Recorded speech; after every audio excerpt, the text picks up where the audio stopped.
Halo, Assalamualaikum warahmatullahi wabarakatuh. Selamat siang dan salam sejahtera kita semua.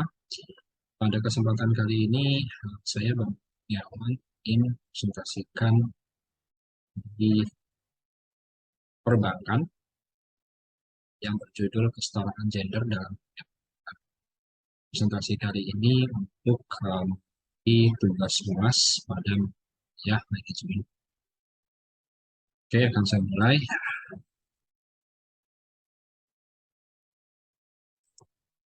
Overview.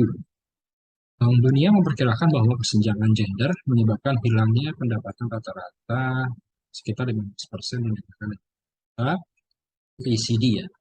40% diantaranya disebabkan oleh entrepreneurship gaps, diungkap Menteri Keuangan di Hotel Sheraton Surabaya pada 2 Agustus. Di Indonesia, kesempatan bersekolah bagi anak pekerja wanita dan laki-laki sudah hampir setara. Namun demikian, ketika memasuki dunia kerja, terjadi penurunan hingga 50% bagi pekerja wanita. Nah, peran pekerja wanita sebagai ibu dan istri menjadi hambatan dalam memutuskan karir. Selain itu, gender bias juga terjadi di berbagai bidang pekerjaan. Menurut data Badan Pusat Statistik atau BPS di 2017, hanya 30% pekerja wanita yang berkecimpung di bidang industri sains, teknologi, teknik, dan STM. Oleh karena itu, penting juga bagi pemerintah untuk mengurangi gender bias tersebut agar anak pekerja wanita di Indonesia mampu menggapai mimpi di berbagai bidang. Latar belakang masalah. Nah, kesetaraan gender merupakan salah satu hak asasi kita sebagai manusia tentunya. Hak untuk hidup secara terhormat, bebas dari rasa ketakutan, dan bebas menentukan pilihan hidup tidak hanya diperuntukkan bagi para laki-laki.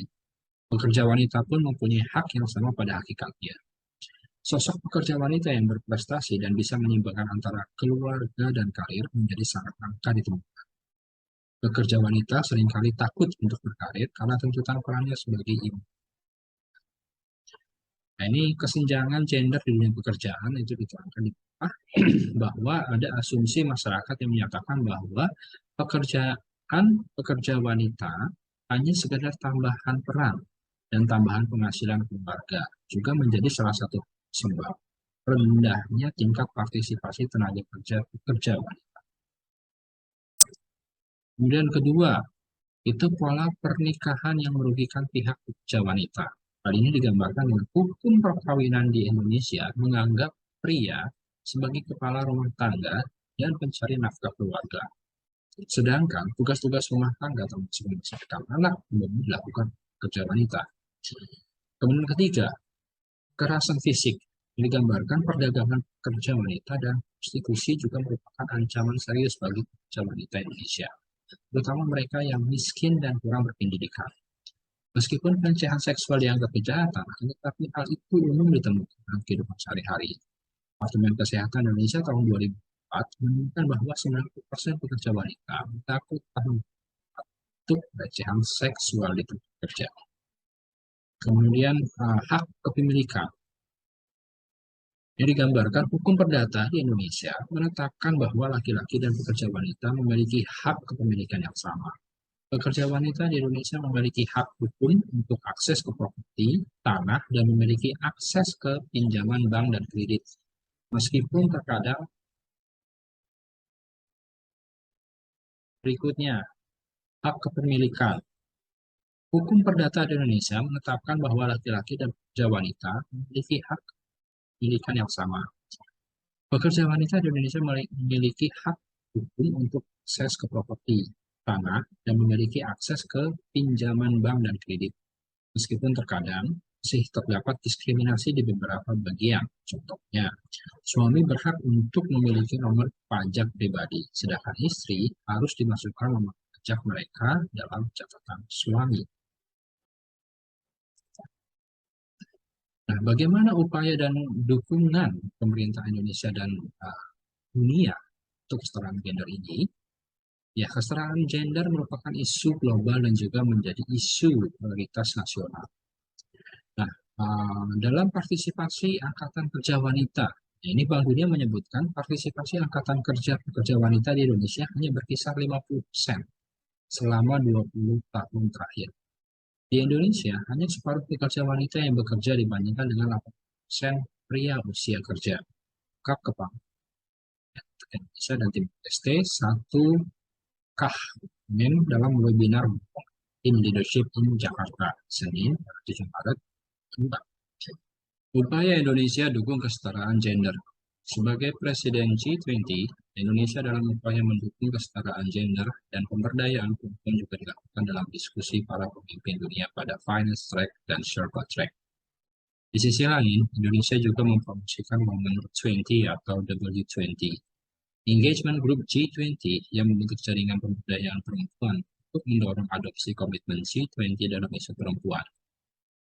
W20 fokus pada 4 isu prioritas, yakni diskriminasi dan kesetaraan perempuan, inklusi ekonomi untuk pemberdayaan perempuan, peningkatan pedesaan dan penyandang disabilitas, serta peningkatan pelayanan kesehatan. Kemudian, domestik Indonesia, ada 56% pegawai Citibank Indonesia adalah perempuan. Hingga kini, 56% karyawan Citi Indonesia adalah perempuan yang tersebar di seluruh level dan peran. Lewat Citi PK, Citi Peduli dan Berkarya. Perusahaan juga membantu memberdayakan perempuan di kalangan masyarakat. Ini diketahui, Citi PK merupakan payung program kegiatan kemasyarakatan Citi Indonesia yang didanai oleh Citi Foundation. Sejak tahun 2018, program Citi PK telah membantu sekitar 20.000 penerima manfaat dan 56% diantaranya merupakan perempuan. Oleh karena itu, saya berharap agar segala pihak terus terlibat dalam membudayakan pentingnya inklusivitas dan kesetaraan gender untuk menghadirkan di masyarakat Indonesia. Ini jelas batara. Kemudian interesting fact-nya. Pertama, Survei Sosial Ekonomi Nasional atau Susenas di 2017 itu menunjukkan bahwa persentase penduduk laki-laki dan perempuan Indonesia hampir berimbang, yakni laki-laki sebesar 50,24% dan perempuan sebesar 49,70%. Namun, kondisi itu bertolak belakang dengan jumlah laki-laki dan perempuan yang aktif dalam perekonomian. Selama tahun 2011 hingga 2012, Survei Angkatan Kerja Nasional atau Sakernas ini menunjukkan bahwa tingkat partisipasi Angkatan Kerja atau TPAK perempuan berada jauh di bawah laki-laki, yakni berkisar di antara 8 hingga 51%. Sedangkan partisipasi Angkatan Kerja laki-laki hampir 2 kali lipat dibandingkan perempuan, yakni mencapai 83 hingga 80%. Lebih lanjut, persoalan ketimpangan gender tidak berhenti pada seberapa besar perempuan terlibat dalam pasar tenaga kerja, tapi juga ketika perempuan telah memasuki pasar kerja. Berdasarkan data Kementerian Ketenagakerjaan, proporsi tenaga kerja perempuan di sektor informal mencakup 70% dari keseluruhan tenaga kerja perempuan. Tingginya peran perempuan di sektor informal dan rendahnya di sektor formal menandakan terbatasnya akses perempuan terhadap peluang pasar tenaga kerja di Indonesia. Di satu sisi, pekerjaan informal memberikan fleksibilitas. Di sisi lain, pekerjaan informal mengindikasikan kurangnya keterjaminan pekerjaan, upah yang rendah, serta keterbatasan terhadap pelatihan profesional dan opsi karir dibandingkan dengan pekerjaan di sektor formal. Tak hanya di sektor informal, bentuk ketimpangan gender juga terjadi di sektor formal. Data Bank Dunia menunjukkan bahwa pada posisi entry level profesional, perempuan berada di angka hanya 47%.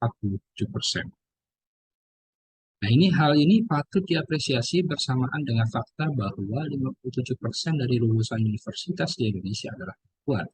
Namun, angka tersebut menurun drastis untuk posisi manajemen tingkat menengah dan tinggi. Pada manajemen tingkat menengah, perempuan hanya mencakup 20% dari keseluruhan pekerja. Angkanya lebih kecil lagi untuk manajemen tingkat tinggi, yakni 5% untuk posisi CEO dan 5% untuk board members. Kemudian interesting fact berikutnya, Nah, hal tersebut tidak terlepas dari beberapa faktor penyebab terjadinya permasalahan gender di Indonesia. Pertama, adanya stereotip bahwa perempuan adalah yang lemah, emosional, dan tidak penting. Kedua, permiskinan ekonomi pada perempuan. Hal ini sering terjadi karena pada beberapa kasus, banyak kesempatan kerja yang diberikan kepada laki-laki saja, sehingga mengakibatkan permasalahan. Ketiga, subordinasi, salah satu jenis kelamin dengan selalu dalam aspek. Keempat, tindak kekerasan terhadap perempuan yang terjadi karena stereotip perempuan adalah lemah.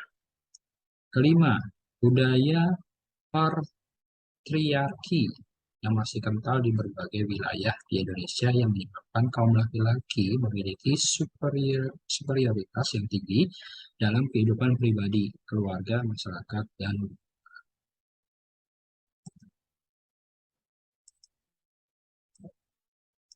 kemudian pada akhirnya ada beberapa rekomendasi yang saya ajukan presentasi kali ini dari kali ini. Jadi untuk terus berupaya dalam perbaikan kesetaraan gender ini, ada 10 rekomendasi di bawah yang menjadi pertimbangan bagi pemerintah dan perusahaan. Pertama, realokasi dana sekitar 5-10% untuk meningkatkan investasi SDM dari anggaran pendidikan di APBN sebesar 440 triliun. Dana ini meningkatkan skill perempuan baik yang bekerja maupun yang sudah bekerja untuk kesejahteraan mereka. Kedua, melakukan uji coba di 20 provinsi dan 50-100 kabupaten dan kota untuk peningkatan investasi SDM agar memiliki dasar menengah hingga 12 tahun. Ketiga, menetapkan kebijakan baru yaitu beasiswa LPDP ditargetkan melahirkan 500.000 ilmuwan hingga 2000 dan membuka satu window di LPDP. Keempat, meningkatkan kapabilitas pelaku UMKM yang digerakkan oleh perempuan melalui permodalan, pendampingan usaha, akses terhadap pasar, literasi keuangan, literasi teknologi digital, dan pengembangan manajemen. Kelima, mempromosikan pekerjaan yang layak untuk pekerjaan pengasuhan, termasuk pekerja rumah tangga dan migran. Jika pekerja rumah tangga termasuk dalam sektor formal, akan mendapatkan gaji yang layak. Keenam, memperkuat dan mempercepat perbaikan SDM dan status sosial ekonomi perempuan. 7. Bentuk Satgas Pemajuan Perempuan dengan melibatkan seluruh pihak. Kedelapan, pemerintah khususnya Kementerian Pemberdayaan Perempuan dan Perlindungan Anak membuat pendataan dan kajian untuk tujuan dan memandakan upaya pemberdayaan. 9. Perusahaan besar dan menengah, utamanya perusahaan publik atau TPK, memberlakukan kuota 30% bagi perempuan pada jabatan dan jabatan tinggi di perusahaan swasta dan BUMN. Dan yang terakhir, 10. Perusahaan besar dan menengah memberlakukan kebijakan perempuan dalam seluruh upaya rantai produksinya. Ini adalah 10 rekomendasi untuk pemerintah dan usaha dalam pemberdayaan. Sekian dan terima kasih.